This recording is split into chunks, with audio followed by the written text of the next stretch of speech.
Hi friends, आज का नक्षत्र का टॉपिक है पूर्व आषाढ़ा। ये 20वां नक्षत्र है 20 नंबर का। It's ruled by Venus. तो ये शुक्र उसके स्वामी है नक्षत्र के। और ज़ोडिएक साइन उसकी सैजिटेरियस, यानी कि इनके चार ही चरण धनु राशि में आते हैं। इसके दैवत यानी कि डेटी, तो उसका नाम है opus, the goddess of cosmic waters, symbolising purification and divine wisdom. तो गॉडेस ऑफ कॉस्मिक वाटर्स, तो कॉस्मिक वाटर का मतलब होता है जो प्यूरिटी होती है कॉस्मॉस में, यानी कि अवकाश में जो भी कॉस्मिक वाटर है उसका गॉडेस है। और symbolising purification and divine wisdom, purification करता है कॉस्मिक वाटर से। और डिवाइन विजडम यानी कि वो हमेशा अपने दिमाग को, विजडम यानी शहानपन बोलते हैं उसको, कि शहानपन देता है या फिर होशियारी देता है। सिंबलिज्म क्या है इसका? सिंबल है hand held fan, signify charm, popularity and ability to rise the great heights. तो फैन हेल्ड फैन, हैंड मतलब हाथ में लिया हुआ पंखा, यानी कि फ़ैन रहता था पुराना, तो उसका सिग्निफिकेशन सिंबलिज्म है। उसका सिग्निफाई क्या करता है? तो चार्म एंड पॉपुलैरिटी। तो इस नक्षत्र में जन्म लेने वाले लोग हमेशा चार्मिंग पर्सनैलिटी होती है और पॉपुलर भी होते हैं।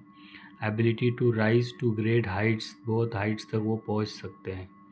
और उनके कुछ क्वालिटीज़ दिए हुए हैं, जैसे कि पहला है स्ट्रेंथ एंड रेजिलेंस। तो इनकी स्ट्रेंथ बहुत ज़्यादा होती है। पूर्व आषाढ़ा में जिनका जन्म होता है उनकी स्ट्रेंथ बहुत ज़्यादा होती है।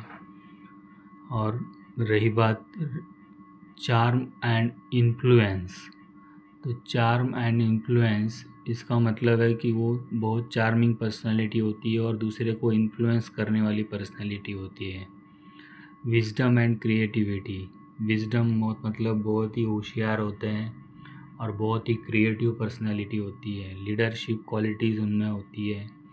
इंडिपेंडेंट थिंकिंग, किसी की बात मानते नहीं है, अपनी सोच खुद बनाते हैं। और पर्पसफुल, यानी कि जो भी काम करते हैं वो पर्पस के बिना नहीं करते हैं, तो ये पर्पसफुली काम करते हैं। तो चैलेंजेस क्या है इनके लाइफ में? तो इनके लाइफ में चैलेंजेस जो है वो है, पहला चैलेंज इम्पल्सिविटी। इम्पल्सिविटी मतलब इम्पल्सिविटी यानी कि वो छोटी छोटी बातों में बतंगड़ बना देते हैं, उसको खींचते रहते हैं उन बातों को। और यही इम्पल्सिविटी बहुत दूसरे नक्षत्र में भी हमने देखी थी। और इम्पल्सिविटी एक जनरलाइज टर्म हो गया अभी, क्योंकि नक्षत्र हमारे जो चल रहे हैं उसमें बहुत सारे नक्षत्र में इम्पल्सिविटी एक चैलेंज के रूप में देखा गया है। ओवर कॉन्फिडेंस, बहुत ओवर कॉन्फिडेंस रहता है ऐसे जातक को जिनका पूर्व आषाढ़ा नक्षत्र है। ओवर कॉन्फिडेंस में कोई भी काम करते हैं। ओवर एम्बिशियस होते हैं। ओवर एम्बिशियस होने का मतलब है कि एक्चुअल में वो कैपेसिटी के बाहर ज़्यादा एम्बिशंस रखते हैं और फिर उनकी तकलीफ़ भी उन्हीं को होती है। स्टबॉर्ननेस मतलब स्टबॉर्न हो जाते हैं, एक जगह पे रुक जाते हैं। पूर्व आषाढ़ा के चारों चरण नमांशा लिखे हुए हैं मैंने। तो पहला चरण नमांशा है लियो, यानी कि सिंह नमांशा। दूसरा चरण है कन्या नमांशा। तीसरा तुला नमांशा और चौथा वृश्चिक नमांशा। तो ये चारों ही चरण धनु राशि में आएंगे। और धनु राशि के चारों ही चरण, क्योंकि इसके पहले नक्षत्र में भी चारों चरण धनु राशि में थे। एक राशि में नक्षत्र के चरण, टोटल 9 नक्षत्र के चरण होते हैं। मैंने नक्षत्र वीडियो में ये पहले बताया है कि एक हाउस के 9 पार्ट्स करके नवांश कुंडली बनती है। तो वो 9 पार्ट्स यानी कि 9 चरण होते हैं।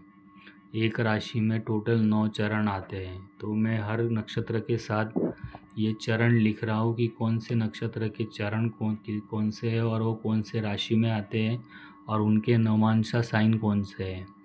अगर पहले नक्षत्र से आपने ध्यान दिया होगा तो आपको समझ में आया होगा कि हम कंटिन्यूअसली लिखते जा रहे हैं।